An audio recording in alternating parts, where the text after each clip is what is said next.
Hello friends, இன்றைக்கி வந்து ஈஸியாக 10 நிமிஷத்தில் செய்யக்கூடிய காரசாரமான தக்காளி சட்னி எப்படி செய்கிறதுன்னு பார்க்கலாம்.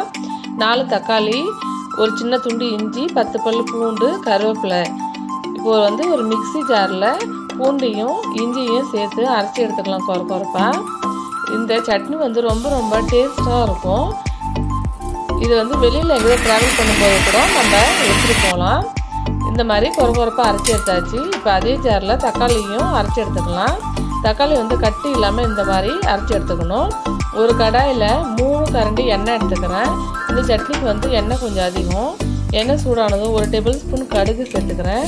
கடுகு பொரிஞ்சதும் இஞ்சி பூண்டு பேஸ்ட்டை அதில் சேர்த்து நல்லா வதக்கி விட்டுடலாம். இஞ்சி பூண்டு வாசனை போகிற வரலையும் நல்லா வதக்கி விட்டுடலாம். வதக்கி விட்டுட்டு அதுலேயே நம்ம கருவேப்பிலையும் சேர்த்து வதக்கிக்கலாம்.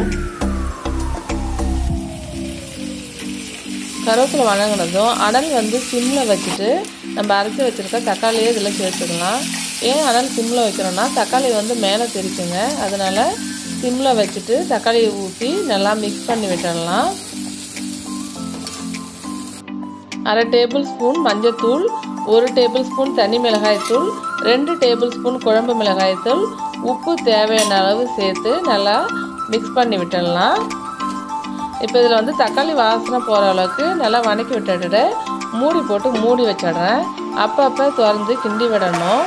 நம்ம வந்து இந்த சட்னியை உடனே சாப்பிட்னாலும் சாப்பிட்லாம். இல்லை எங்கேயாவது வெளியில் லாங் ட்ராவல் பண்ணும்போது 2-3 நாள் கூட இந்த சட்னி கெடாமல் நல்லாயிருக்கும். நீங்களும் இந்த சட்னியை ட்ரை பண்ணி பாருங்கள். ட்ரை பண்ணி பார்த்துட்டு கமெண்ட்ஸில் சொல்லுங்கள் எப்படி இருந்ததுன்னு. இந்த வீடியோ உங்களுக்கு பிடிச்சா லைக் பண்ணுங்கள், மறக்காமல் சப்ஸ்கிரைப் பண்ணுங்கள், பக்கத்தில் இருக்க பெல் ஐக்கானே ப்ரெஸ் பண்ணுங்கள்.